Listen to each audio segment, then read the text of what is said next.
noite, pessoal. Muito obrigada pelo convite ao Jordi, à Raquel, eu tive o privilégio de conhecê-la agora há pouco. Parabéns pelo excelente trabalho que vocês têm, a galera da Adrenalina. E pronto, hoje vamos conversar um pouco. Espero contribuir com as práticas deliberadas de interpretação com as pessoas que eu conversei agora há pouco, antes de iniciar essa apresentação. Eu sou Sara, Sara Dias, eu sou brasileira, eu não moro no Brasil já há alguns anos, mas no Brasil eu tenho uma trajetória de trabalhos no mercado financeiro e, ao mesmo tempo, com educação de nível superior. Então, eu tenho um mestrado em comunicação, em administração e em sociologia. Também fiz especialização em negócios e marketing, fiz um bacharelado em comunicação com especialização em relações públicas. Então, eu naveguei por áreas bem distintas e pronto, foram mais de 20 anos em uma trajetória de trabalho no Brasil. Em 2014, eu resolvi deixar o Brasil, morei por alguns anos nos Estados Unidos e hoje moro já há 5 anos aqui em Portugal, trabalhando atualmente em uma consultoria em educação que presta serviços para instituições de nível superior na Irlanda. Ah, o assunto que eu trouxe para discutir com vocês essa noite, ele foi resultado da minha dissertação de mestrado aqui em Portugal.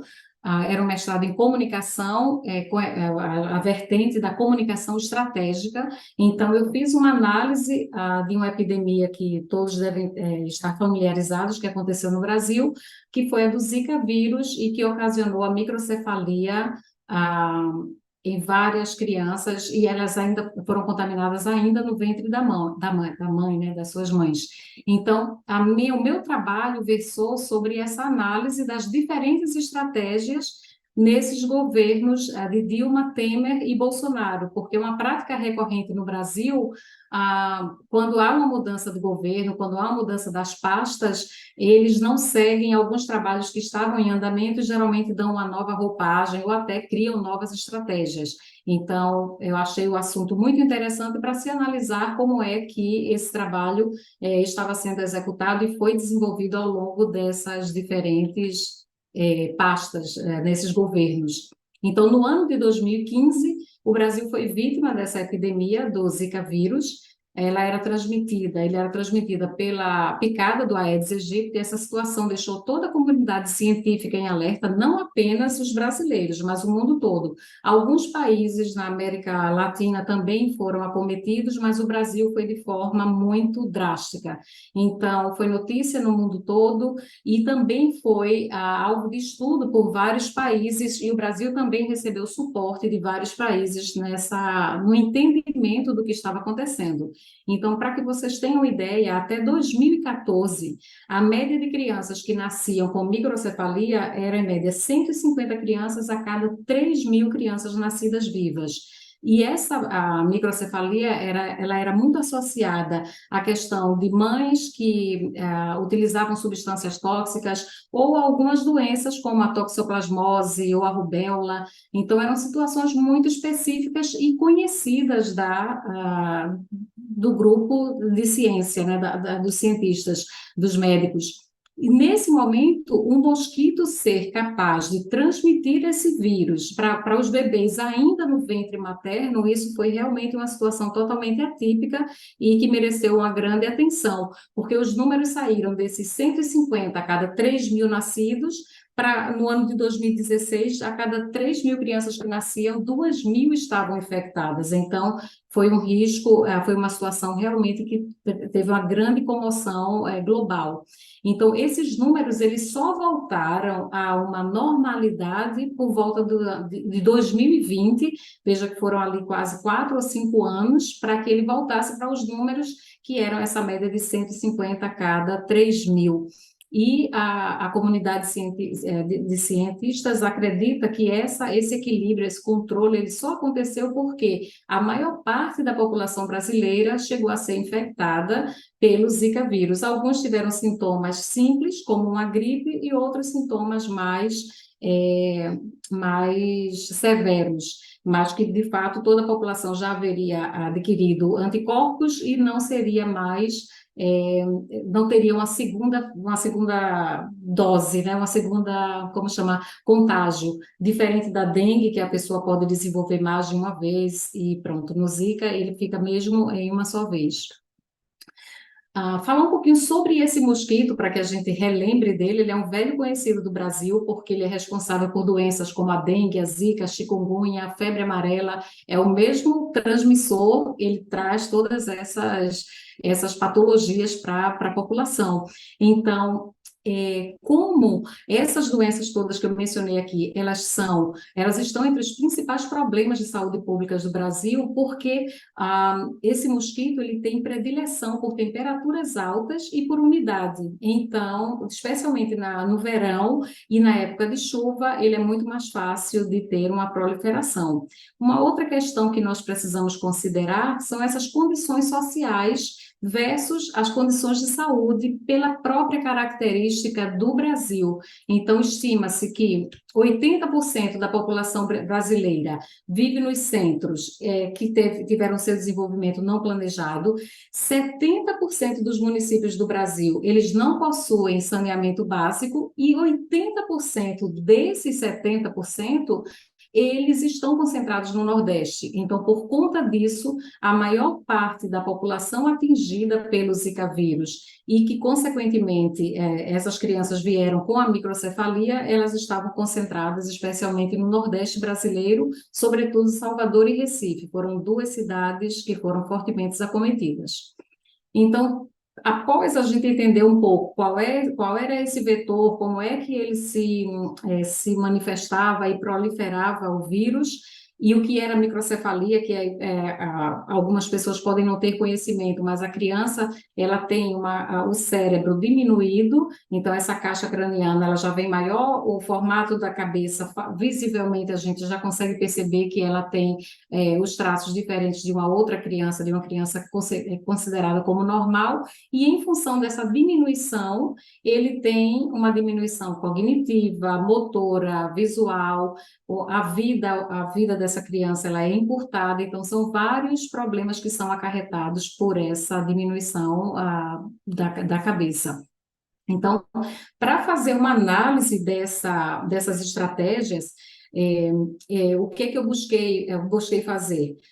Perceber como é que o Ministério da Saúde se comportava e tratava essa comunicação desde quando a crise foi instaurada no governo da Dilma, até chegar ao Jair Bolsonaro. Então, em 4 anos no Brasil, nós tivemos a mudança de 3 presidentes e 5 ministros da saúde. Então, como eu falei, é muito comum haver na troca da pasta a mudança também nessas estruturas e nas campanhas que estavam desenvolvendo, quer porque concordavam ou mesmo por questões políticas, cada um que imprimia ali a sua forma de trabalho. Então, estávamos no meio de uma epidemia e a minha reflexão era, isso foi benéfico ou não para a população, ou eles conseguiram fazer uma comunicação de forma estratégica e que ajudasse mais no desenvolvimento dessas práticas, dessas estratégias. E para fazer uma análise dessas campanhas, se elas eram, dentro do que eu falei, se elas eram assertivas, como é que eles se comunicavam, para fazer uma análise de fato da comunicação, eu busquei dentro da arte retórica de Aristóteles, do filósofo, eu peguei 2 extratos muito pequenos para que eu conseguisse fazer uma análise. Então, fui buscar dentro desses prismas, desse esquema retórico, algumas características da primeira fase de invenção, que seria baseada no caráter do orador, na emoção do ouvinte e na lógica do assunto. Mais à frente eu vou explicar um pouco cada uma delas, como é que se manifesta. Então, nessas estratégias, a gente observava essas 3 fases, dentro da fase da invenção, que seria o achar o que dizer, a forma que as campanhas eram estruturadas. Ao mesmo tempo, a utilização da metáfora, que também é uma figura de linguagem, e dentro da metáfora, quais eram os desmembramentos, os desdobramentos que eram utilizados nessa prática, nessa campanha. Porque às vezes a gente vê alguma campanha, alguma propaganda de uma forma geral, quer seja governamental ou não, uma publicidade, e a gente tem essa impressão, até pela falta de conhecimento, como é que ela foi elaborada. Mas tudo aquilo existe um propósito, uma motivação, qual era o impacto que ela precisava ter na sociedade. Então, pensando na perspectiva de que nós tínhamos ali uma situação muito grave, precisávamos cooptar a sociedade para agir, para o combate, porque se nós temos o lixo, se nós temos, como eu falei, a questão do saneamento básico que não era bem resolvida, o mosquito se proliferando, o governo federal sozinho ele não conseguiria fazer nada, porque ele não conseguiria chegar a toda a população brasileira, a todas as residências e conseguir inspecionar, limpar, para que aquele vírus não tivesse o seu potencial ofensivo ampliado. Então, ele precisava mesmo das melhores estratégias para buscar a resolução, né, desse problema. Então, nesses meios de persuasão que eu mencionei brevemente no slide anterior, eu busquei a análise para identificar dentro dessas peças se haveriam os três principais, que seriam os do caráter do orador. Então, a pessoa que está apresentando esse fato, as peças, e como vamos ver em alguns exemplos mais à frente, por exemplo, um médico brasileiro, o Dr. Drauzio Varella, que é muito famoso, porque tinha, não sei hoje, mas tinha um programa em um dos principais programas de comunicação do país, exibido aos domingos à noite, que era o Fantástico. Então, esse médico foi o responsável por uma das campanhas. A atriz Camila Pitanga, que também acho que era embaixadora da ONU, então tinha um cargo importante e tinha já o respeito como personalidade pública. Então, nessa parte, eles buscavam associar a campanha característica de pessoas que fossem renomadas e que fossem respeitadas. Para vocês terem um exemplo, no momento desses, quando você quer utilizar dessa pessoa, dessa persona, né, desse orador que tem uma moral para o que vai falar, eu posso ter especialistas falando sobre isso, que são os argumentos lógicos que vamos ter aí nesse item 3, os derivados dos argumentos verdadeiros ou prováveis, mas ele vai buscar a lógica do fato. Então eu posso ter um médico falando sobre o assunto, ou eu posso ter esse orador ético que é respeitado na comunidade que ele é inserido. E aí imagina que se eu vou pegar, no caso desses, eu vou pegar alguém que na mídia, hoje em dia, um termo muito utilizado é o está cancelado. Então, uma pessoa que é cancelada na mídia, eu vou colocar para veicular uma campanha. Então, de forma geral, ela poderia não ser tão exitosa. E no item 2, os derivados da emoção são quando a gente vê nessas peças, essa questão de despertar para o emocional, é trazer, olha, eu fiquei grávida e o meu filho nasceu com essa doença e eu perdi o meu filho para o Zika vírus, então também em alguns momentos a gente observou esse apelo emocional do exemplo do que aconteceu ruim, ou não espere acontecer isso com você, combata também, então buscando as pessoas para essa perspectiva. E na metáfora, que é trazer exemplos, situações que tentam exemplificar, trazer de forma mais próxima, substituindo um termo por outro. Por exemplo, a gente vai ver mais à frente, em algumas campanhas, eles diziam, o mosquito não é mais forte do que um país inteiro. Então, imagine que o mosquito ele não vai ser mais forte até do que uma pessoa, imagine do que uma população como a do Brasil.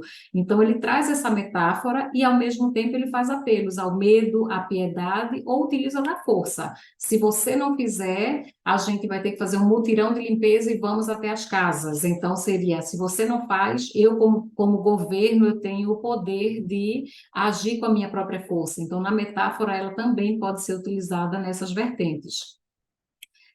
E dentro desse espectro todo que eu vim falando aqui, eu criei essas formas, né, o que é que eu iria investigar, como eu iria investigar, e aí eu chego à execução disso, qual é a forma que eu tenho para aferir todos esses dados. Então, dentro desse espaço temporal de 2016 a 2019, eu vi todas as campanhas, e aí imagine que foi um trabalho imenso. Esse aqui, essa palestra que eu estou dando para vocês, esse bate-papo, é resultado de uma dissertação que foram centenas de páginas e vários livros e várias noites de investigação. Então, dentro dessas campanhas, eram a cada 3 meses, pegava 3 meses dessa campanha e eu ia avaliar, como eu vou mostrar um pouco mais à frente, os extratos disso. Nessa postagem de 2016, quantas foram do Face, do YouTube, do Instagram, qual o alcance que elas tiveram, quantas foram compartilhadas, quantas receberam comentários. Então, a gente via tanto o alcance da peça, quanto a elaboração dela, quais foram os argumentos retóricos que foram utilizados.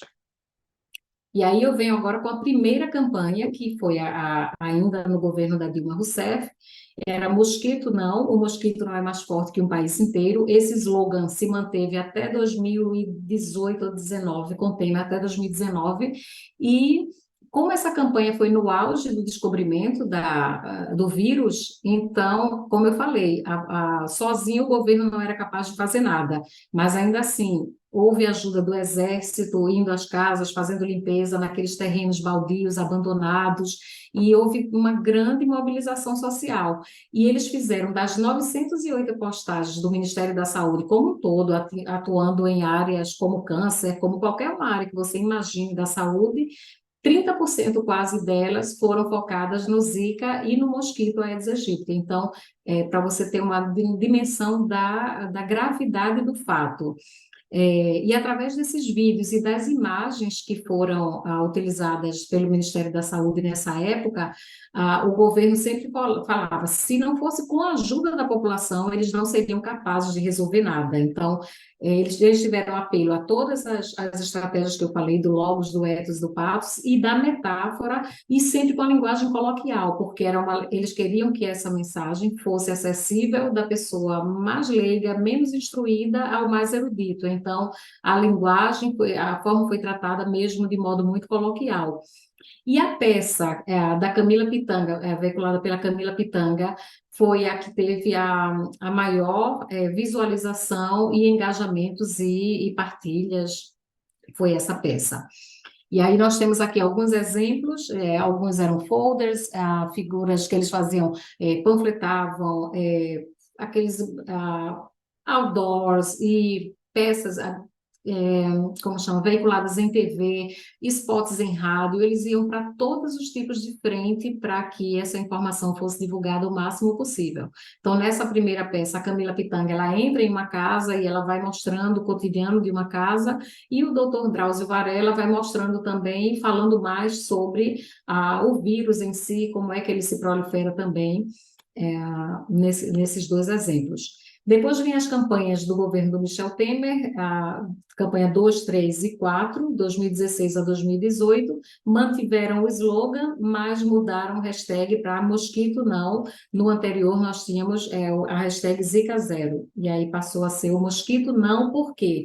A preocupação não era só com o Zika, porque o mosquito ele transmite outras doenças, então eu acho que até foi inteligente dessa campanha, essa nova roupagem, que era mostrar, porque às vezes a pessoa, no Brasil acontece muito isso, o ser humano de uma forma normal. Se eu sou um homem e eu não engravido e eu não tenho risco de ter uma criança com microcefalia, eu estou fora daquela fase do contágio, eu não posso não valorizar tanto e não me preocupar tanto. Então, nessas campanhas, eles começaram a mostrar o quão vilão o mosquito era, não apenas com a questão do Zika vírus.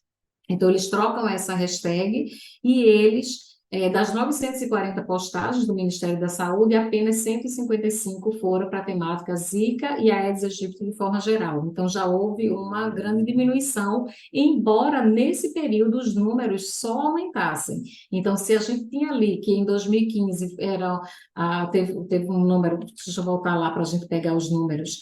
Em 2015, nós tínhamos ali 1.000, em 2016 foram 2.000 crianças. Então, os números ainda não estavam sob controle e eles acabaram dando menos ênfase para isso.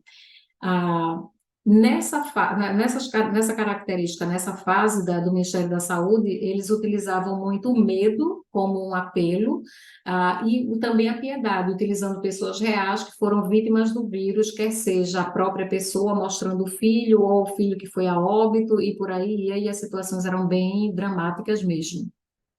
A linguagem também coloquial, para que fosse de fácil acesso, e a maior visualização, visibilidade dessa campanha foi uma estratégia que era Ninguém Pode Ficar Parado, que eram os agentes comunitários indo até as casas informar sobre como limpar e como conservar a sua residência para que não houvesse a proliferação do Aedes aegypti na casa. Então, foram 59 mil acessos. Eu estou dando ênfase a esses números porque agora, no próximo slide, a gente vai ver uma situação muito interessante com relação a isso. Nós tínhamos ali 400 mil, 59 mil, e aí, essas aqui eram as campanhas. Essa segunda, que tem aqui um filme Zika, de 30 segundos, esse filme era muito comovente, eu não sei se algumas pessoas vão recordar, mas era uma mãe contando o mesmo que aconteceu com ela, e pronto, você ia mesmo às lágrimas com essa situação.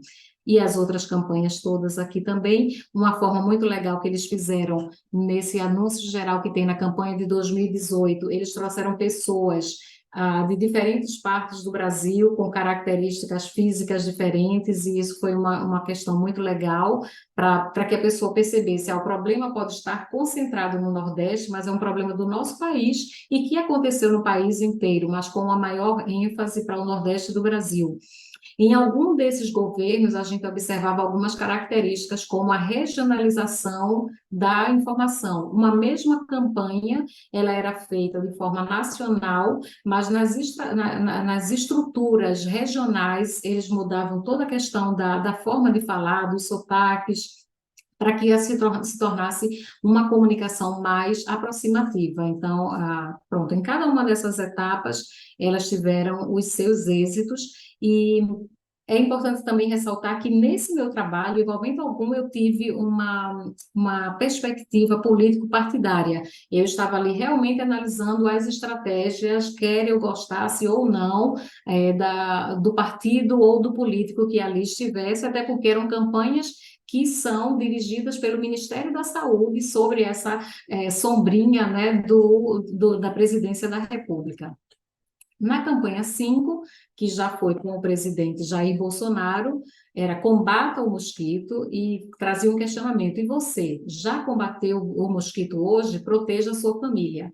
Nessa campanha, depois vocês vão ver nas peças, a estrutura toda já era muito militarizada. Você percebia a forma que as peças foram produzidas, as cores, a forma de falar, de se expressar, elas também já vinham ali com um direcionamento já muito forte, muito firme.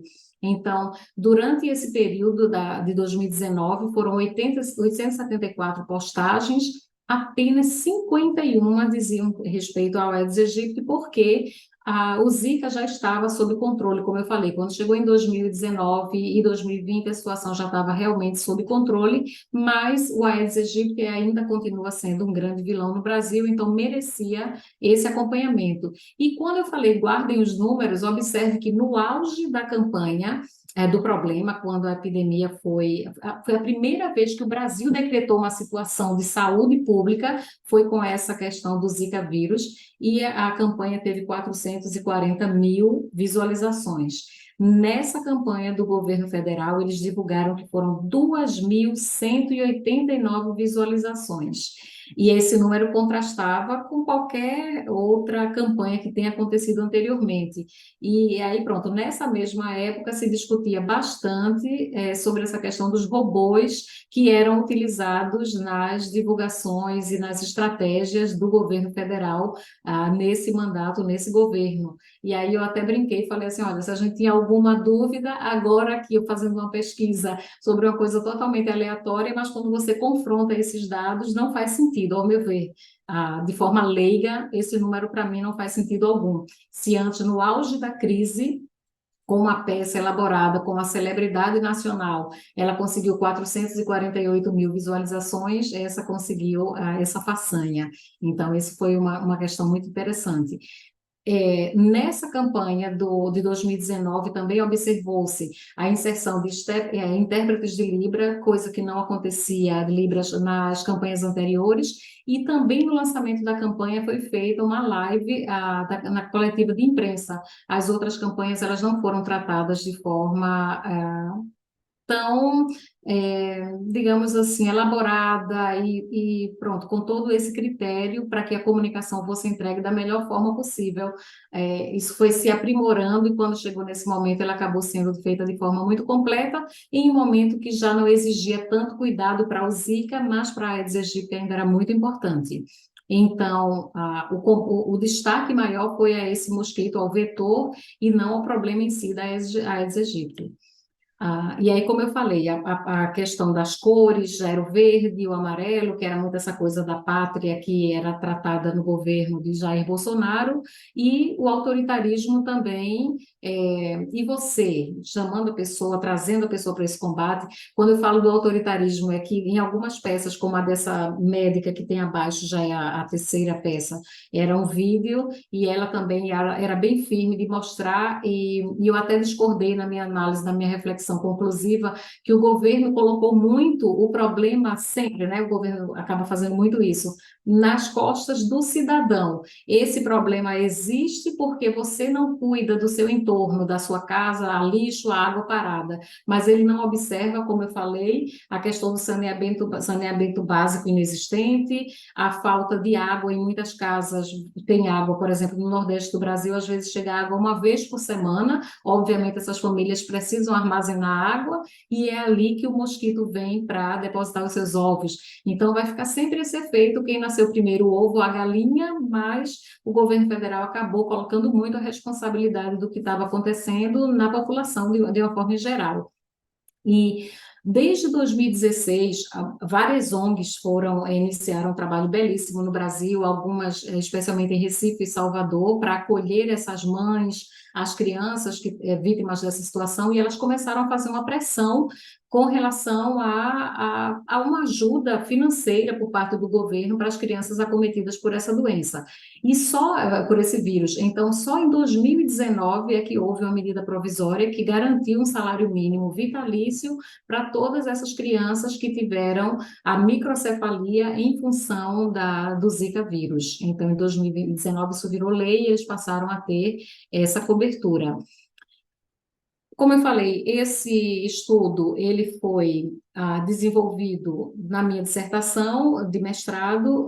Foi um estudo que teve a sua relevância não pela temática em si do Zika vírus, embora ela seja muito importante e foi muito triste mesmo para a realidade brasileira, mas por essa análise das estratégias que ali foram desenvolvidas num cenário meio que caótico de tanta turbulência política no país e que, apesar de todas as críticas às estruturas que ali estavam, eles conseguiram combater de várias formas, como eu falei, quer seja com a ajuda do Exército, limpando mesmo, trabalhando diretamente, quanto a própria população, que foi bem atuante.